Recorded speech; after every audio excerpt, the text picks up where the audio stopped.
Téléspectateurs de NT TV, bonjour.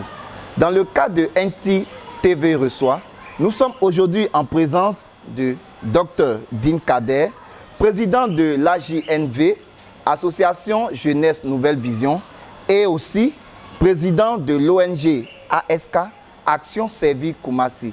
Bonjour Dr Dean. Bonjour NT TV.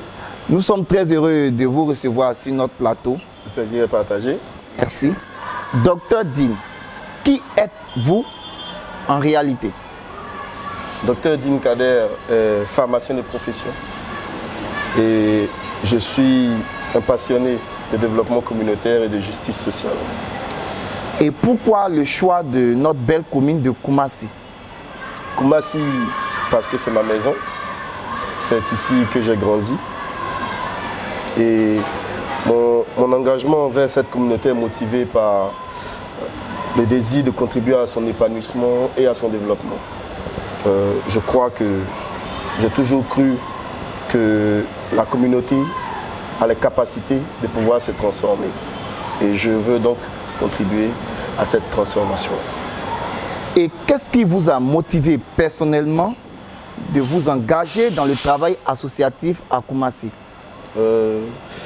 Je suis motivé par mes expériences personnelles, particulièrement, notamment dans mon adolescence, dans ma vie, j'ai été confronté à plusieurs réalités. J'ai été témoin de certains défis, notamment le manque d'accès à l'éducation, le manque d'accès notamment aux ressources, et cela m'a incité à agir. D'accord. Je veux donc donner aux jeunes de Koumassi les opportunités que je n'ai pas eues, par exemple. Et je crois que le travail associatif est le meilleur moyen pour y parvenir. Vous avez parlé tout à l'heure de défis au niveau de l'éducation. Et ça m'amène à vous poser cette question. Quelles sont les principales missions et objectifs de vos différentes associations, c'est-à-dire l'AJNV et aussi l'ONG Action Servie Koumassi? D'accord. L'AJNV, déjà, de par sa définition, Association Jeunesse Nouvelle Vision, est une association qui se veut répondre aux besoins sans cesse adaptatifs de la communauté. Parce que quand on parle de nouvelle vision, une vision elle change, elle s'adapte au fur et à mesure. Donc l'AJNV est beaucoup plus portée sur l'éducation, sur la formation, sur le bien-être social, par exemple. Et dans ce sens aussi, l'AJNV a une vocation nationale, sinon internationale. D'accord. Et quant à ASK, l'ONG Action Servie Koumassi, elle est bien plus focalisée sur les populations de Koumassi et leurs besoins. Et ainsi donc ASK est une structure qui répond principalement aux besoins au niveau social.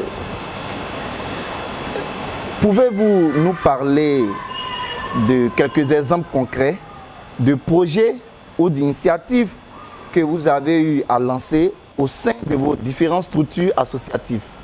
Oui, bien sûr. Les exemples, les activités, il y en a beaucoup, il y en a à l'appel. On ne pourra peut-être pas les citer toutes, mais on va faire l'effort de donner quelques-uns.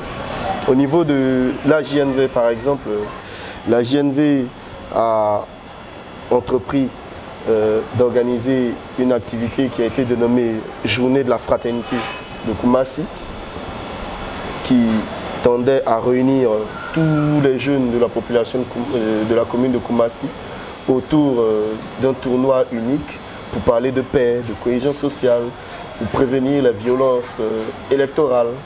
Et ça a été un franc succès, un succès qui a été couronné même par la célébration de la fête de la paix, à l'occasion de laquelle la jeunesse de Koumassi a pu recevoir le titre de chevalier de l'ordre du mérite par feu le Premier ministre Ahmed Bakayoko. Et en plus de cela, pour répondre aux besoins des populations, on a été confronté à de nombreux incendies qui ont, ma foi, meurtri la commune de Koumassi. Ces incendies ont été meurtriers pour la plupart. Et la GNV a entrepris de développer une formation de prévention et de gestion des incendies, des accidents, des malaises auprès des populations, pour permettre aux populations de développer leurs compétences en termes d'incidents, d'accidents, pour pouvoir agir immédiatement quand on est confronté à une situation donnée. Et aussi au niveau de l'ASK, par exemple, c'est plus le volet social avec les dons de kits scolaires aux écoles à chaque rentrée, les dons aux personnes vulnérables à l'occasion des fêtes de fin d'année, les réponses aux besoins lorsqu'on a des sollicitations. Ok, vraiment, toutes ces actions-là vraiment sont des actions qui ont vraiment impacté notre commune. Je vais parler surtout au niveau de la jeunesse. Maintenant, quel héritage souhaitez-vous laisser derrière vous à Koumassi à travers vos actions et comment envisagez-vous l'évolution des associations dans les prochaines années? L'héritage, c'est un héritage de résilience que je souhaite laisser. À l'instar, par exemple, du tournoi ASK qui a été organisé le 31 décembre, où le gagnant a eu la somme d'1 million de francs. Vous voyez, l'objectif, ce n'était pas tant la somme, c'était de permettre à un groupe de jeunes de bénéficier de moyens pour pouvoir monter, par exemple, un projet qui va leur être bénéfique. Donc vous comprenez que l'intérêt par là, c'est la pérennisation des acquis. Ainsi donc, l'environnement associatif au niveau de Koumassi doit muter, doit évoluer dans un sens plus inclusif. Aujourd'hui, la plupart des structures associatives, certaines structures associatives peuvent se vanter de faire beaucoup d'activités, mais il y a bien plus d'intérêt à une spécificité. Parce que lorsqu'on a plusieurs structures qui travaillent dans un domaine bien précis, quand ces structures-là décident de marcher main dans la main, cela peut donner naissance à des projets colossaux, à des projets qui vont avoir un plus grand impact au niveau des populations. Donc c'est dans ce sens-là que je pense que la vie associative doit évoluer. Et c'est bien sûr dans ce sens-là que nous œuvrons à mener des actions au niveau des structures, que ce soit la JNV ou que ce soit la ASK, Action Service Koumassi. Donc au niveau de, vous êtes rassuré au niveau de l'évolution des associations dans les prochaines années? Oui, les signaux sont reluisants en tout cas. Les signaux sont reluisants, mais vous savez, il ne faut pas vendre la peau de l'ours avant de l'avoir tué.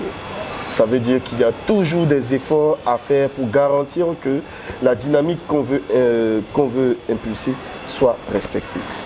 Ça passe par continuer à renforcer les capacités des jeunes, aider certaines structures à se développer, permettre aux structures de travailler de façon concomitante. Moi, je rêve d'un monde où, lorsqu'on voit une activité dénommée, on ne voit pas une seule structure associative en train de l'organiser. On voit plusieurs structures en train de marcher main dans la main. Une, par exemple, qui va être portée sur, je vais dire, l'éducation. Une autre qui va être portée sur le volet social. Une autre qui va être portée sur le volet sanitaire, de sorte à ce que toutes les composantes de la population soient touchées. Que ce soit les plus vulnérables, les enfants, les jeunes, les entrepreneurs, tout le monde doit être touché parce que la communauté doit bénéficier des bienfaits de nos actions. Nous sommes au thème de cet entretien. Docteur Dean, quel est votre mot de fin? D'accord. Déjà au thème, c'est un entretien qui m'a foi été très enrichissant.